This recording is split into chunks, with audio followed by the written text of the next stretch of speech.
지금으로부터 무려 14년 전 낙산 해수욕장 인근의 모 식당, 검은색 수트를 입은 외국인들이 삼삼오오 모여 식사 자리를 가졌습니다. 이들은 바로 페스티벌 무대를 위해 한국을 찾았던 카니에 웨스트 일행, 그리고 이 자리에는 루페 피아스코, 버질 아블로 등 유명 인사들도 함께 있었죠. 이 불가사의한 사진을 남긴 지 무려 14년이 흐른 2024년, 카니의 내한 공연 소문이 조금씩 들려오고 있습니다.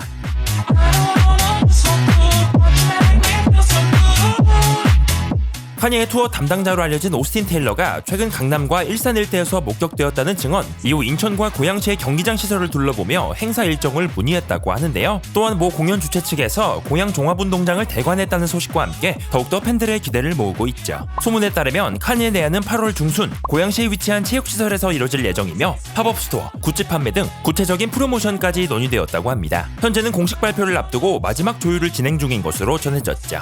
만약 이번 공연이 성사된다면 무려 14년 만의 공연이 될 텐데요. 지난 2010년 낙산해수욕장에 마련된 한 페스티벌에서 카니에는 첫 내한 공연을 가진 바 있습니다. 지난 2월 일정표를 공개하며 월드 투어를 암시했던 카니, 과연 14년 만에 내한 공연이 이루어질 수 있을까요? 현지 시간 18일 뉴욕주 롱아일랜드에서 저스틴 팀버레이크가 음주운전 혐의로 경찰에 체포됐습니다. 팀버레이크는 호텔에서 술을 마신 뒤 운전대를 잡았다고 하는데요. 이 밖에도 정지 신호를 위반하고 차선을 지키지 않은 혐의도 받고 있죠. 경찰에 따르면 팀버레이크의 눈이 충혈됐고 불안한 말투와 걸음걸이, 강한 술 냄새를 풍겼다고 말했습니다. 팀버레이크는 마티니 한 잔을 마시고 친구들을 따라가던 중이라고 주장했죠. 결국 음주운전 혐의로 기소된 팀버레이크는 경찰서에 구금되었고 혈액 알코올 검사를 3번이나 거부했다고 하는데요. 우선적인 합의 후 보석금 없이 석방되었다고 합니다. 재판 기일은 7월 26일로 확정. 예정된 콘서트 일정을 소화하고 있는 팀버레이크는 힘든 한 주였다며 소회를 전하기도 했습니다. 또 다른 머그샷의 주인공은 바로 래퍼 트래비스 스캇이었는데요. 스캇은 마이애미에 있던 한 요트에서 난동을 부렸고 해당 요트의 주인에게 신고를 당했다고 합니다. 신고를 받고 출동한 경찰은 스캇이 만취 상태임을 확인했고 현장을 떠나달라는 요구에 응하지 않자 결국 그를 만취 난동 혐의로 체포했습니다. 3시간가량 유치장에 갇힌 스캇은 $650가량의 보석금을 내고 출소했다고 하죠. 풀려난 스캇은 SNS에 자신의 머그샷을 올리는가 하면 이 머그샷이 새겨진 티셔츠를 판매하는 등 각종 기행을 벌이고 있습니다. 한편 스캇의 법률 대리인은 오해로 인해 잠시 구금된 것뿐이라며 폭행은 없었고 우호적인 해결을 위해 나서준 당국에게 감사한다고 입장을 내놨습니다. 어느덧 투어의 반환점을 지나 유럽 전역을 누비고 있는 테일러 스위프트, 매 걸음마다 역사를 쓰고 있는 가운데 이번 유럽 투어에서도 다양한 이야깃거리를 남기고 있습니다. 지난 7일부터 스코틀랜드 머레이필드 스타디움에서 펼쳐진 공연, 영국 지질조사국에 따르면 공연이 펼쳐진 3일 내내 지진계를 작동시킬 만한 진동이 발생했다고 전했습니다. 공연장에서 약 6km 떨어진 장소까지 지진이 관측됐다고 발표했죠.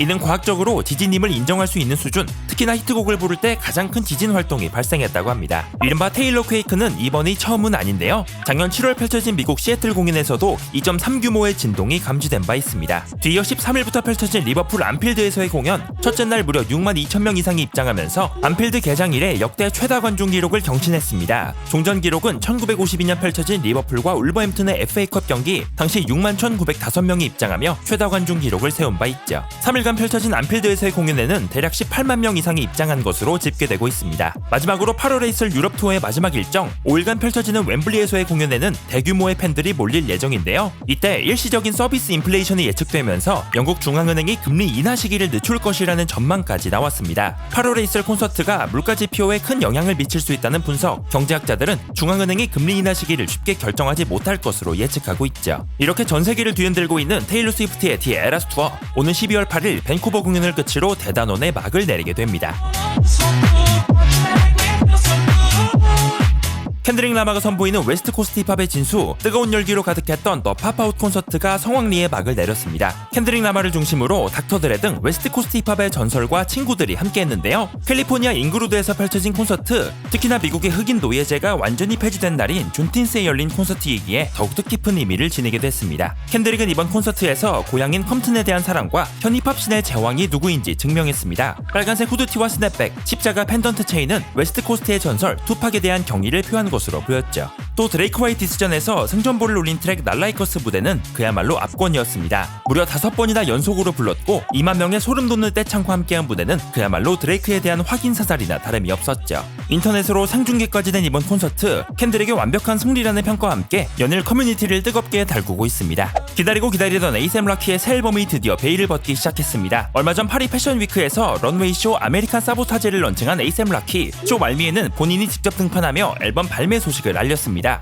6년 만에 발매될 4집 앨범 Don't Be Dumb, 오는 8월 30일 발매를 예고했죠. 트랙 작업은 모두 마무리된 상태, 현재 믹싱과 마스터링을 거치고 있는데요. 타일러 더 크리에이터, 퍼렐 윌리엄스, 메트로 부민, 마이크 딘, 스웨디시 하우스 마피아, 클램스 카즈노 등 막강한 라인업이 참여한 것으로 알려졌습니다. 지난 2022년 12월 처음으로 공개되었던 4집의 존재, 그리고 무려 2년 가까운 시간이 흘러 대망의 발매 소식이 확정되었죠. 에이셈 라키의 마지막 앨범은 2018년 발매된 3집 테스팅. 그동안 라키는 간간히 발표된 싱글을 제외하면 앨범 단위의 작업물을 발표하지 않아 팬들의 원성을 사기도 했습니다. 하반기 최고의 기대작으로 꼽히는 에이셈 라키의 네 번째 앨범, 현재 공식 홈페이지에서 박스셋과 CD 등 사전 판매가 진행되고 있습니다.